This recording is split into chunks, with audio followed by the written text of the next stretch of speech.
6 mois d'attente pour un rendez-vous. Des jeunes qui s'effondrent sans réponse. On parle de santé mentale partout, mais dans les faits, est-elle réellement prise au sérieux ? La psychiatrie traverse en France une crise profonde. La dépression n'arrive pas qu'aux faibles. La grande cause nationale. Je suis malade On a mental. du mal à parler de maladie mentale. Elle peut toucher n'importe qui. C'est une maladie silencieuse. Les personnes ne connaissent pas la maladie. Un thème dont on a beaucoup parlé récemment, celui de la santé mentale. Vous continuez à crever de douleur.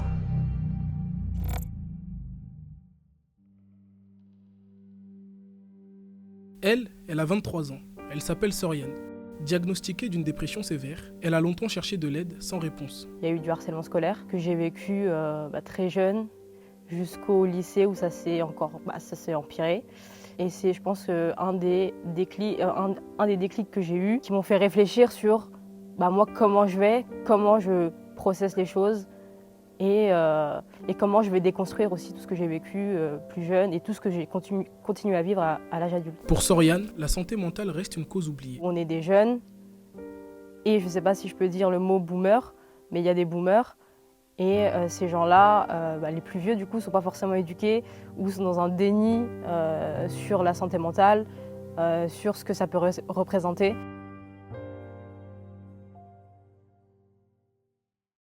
En France, le constat est brutal. Un jeune sur 4 souffre de troubles anxieux, dépressifs. Depuis le Covid, la parole s'est libérée. Elle traduit une souffrance longtemps tue, désormais impossible à contenir. Psychologue clinicienne depuis 5 ans, Nyouma revient sur ce phénomène et sur ce qu'il dit de notre époque. Je pense que les jeunes, ils ont besoin de s'identifier aussi à d'autres jeunes. Donc, par exemple, quand on a des jeunes qui ont vécu de l'internement ou qui ont fait des séjours en hôpital psychiatrique, en tout cas qui ont un parcours de soins, l'idée c'est que du coup ces jeunes-là deviennent des aidants pour d'autres jeunes. Mais à qui en parler quand justement le cadre scolaire, censé protéger, peut aussi devenir un terrain de souffrance invisible. Une souffrance qu'on peine encore à considérer sérieusement. Le milieu scolaire a quand même sa part de responsabilité, mais à ce moment-là, quand tu es plus jeune, tu ne sais pas vers qui te tourner, quel chemin prendre, à qui en parler, comment ça va s'arranger. On parle quand même d'un groupe de classe et tu sais très bien que quand on parle, ça peut empirer.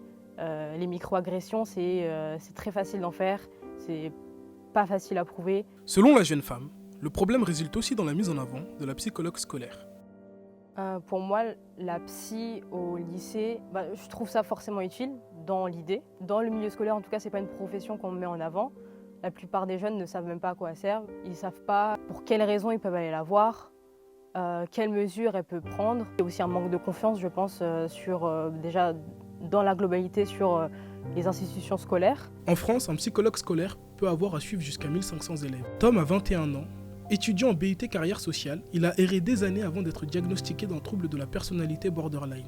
Ne pas savoir exactement quel mot poser sur ce qu'on a, c'est très perturbant en fait. Quand on a un cancer, on a envie de savoir qu'on a un cancer. Et où il est le cancer ? Là c'est un peu pareil. Quand on a une pathologie, on a envie de savoir c'est laquelle. Et pas uniquement d'avoir des moyens de pouvoir gérer des situations, tout ça. Donc c'est plutôt à ce niveau-là moi que je me suis sentie abandonnée. Pas vouloir me dire clairement ce que j'avais. Il nous raconte désormais son quotidien. En gros, le trouble de la personnalité borderline, les points principaux, c'est peur de l'abandon et du coup des troubles de l'attachement à des figures d'attachement. Donc on va beaucoup trop s'attacher aux gens. On va la plupart du temps ressentir des émotions trop fortes, que ce soit bonnes ou mauvaises. Donc on peut ressentir des petits moments d'euphorie quand on est trop heureux ou justement quand il y a un événement triste qui va nous arriver, on peut le vivre hyper mal d'un coup, comme si c'était la fin du monde.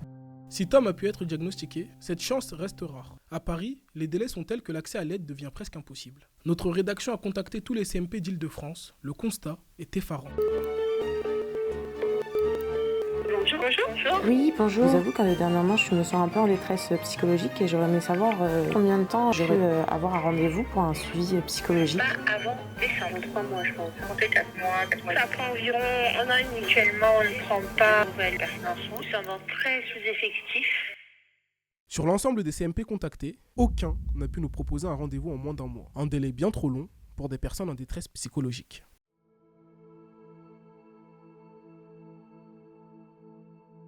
Pour Ayman Bachouini, adjoint à la jeunesse dans le 13e arrondissement de Paris, ces délais révèlent un dysfonctionnement plus profond. On n'est pas à la hauteur, en tout cas, des besoins. Donc il faut qu'on développe beaucoup plus de créneaux dédiés aux jeunes publics, en particulier, qu'il y ait beaucoup plus de professionnels et qu'il y ait une attractivité aussi de la profession, parce qu'il y a cette question-là aussi qui entre en jeu, c'est-à-dire être psychologue aujourd'hui, est-ce que c'est un métier attractif qui permet du coup aux nouvelles générations de se former et d'exercer ce métier. Je suis convaincu que oui, mais ça prend du temps et il faut aussi ouvrir des espaces et créer de nouveaux espaces dédiés à ce sujet-là et les développer aussi partout sur le territoire. Le manque de professionnels est un vrai problème, mais le manque de moyens l'est encore plus. Moi j'ai eu de la chance parce que j'avais les moyens.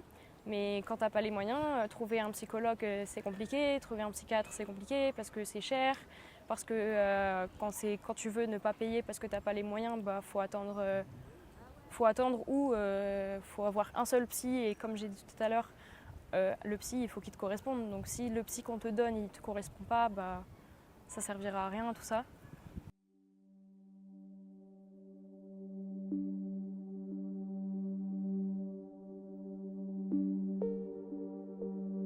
Ce manque d'attention, Élise en a souffert très tôt. À 16 ans, elle est hospitalisée en psychiatrie. Elle en a aujourd'hui 21. La première fois où je suis arrivée et j'étais hospitalisée, c'est parce que je faisais des bradycardies. Donc ça veut dire que mon cœur il battait très lentement. Donc c'était très dangereux pour moi, pour mon corps. J'étais en danger vital en fait. Et donc ça faisait déjà quand même beaucoup d'années où j'essayais de faire des régimes. Dès ma 6e, je commençais à faire des régimes, ce qui est totalement anormal en fait. Où je regardais mon corps avec un avis très négatif. Je prenais pas conscience que je me mettais en danger tous les jours et qu'en fait je vivais pas en fait. J'étais tout le temps en survie de comment je dois être. Je réfléchissais toujours de comment je devais être. Certains ressortent marqués par cette expérience, notamment les enfants, pour qui cette étape est sujette à des mauvais souvenirs. Ça faisait peur. Tout était cadré. Pour rentrer dans les salles, il fallait avoir un badge. Il y avait des grillages de partout. J'étais en mode, mais où je suis, ça a l'air d'être un endroit bienveillant parce que l'immeuble a l'air rassurant, mais même dedans, ça a l'air aussi un peu rassurant, mais en même temps, ça fait peur en fait.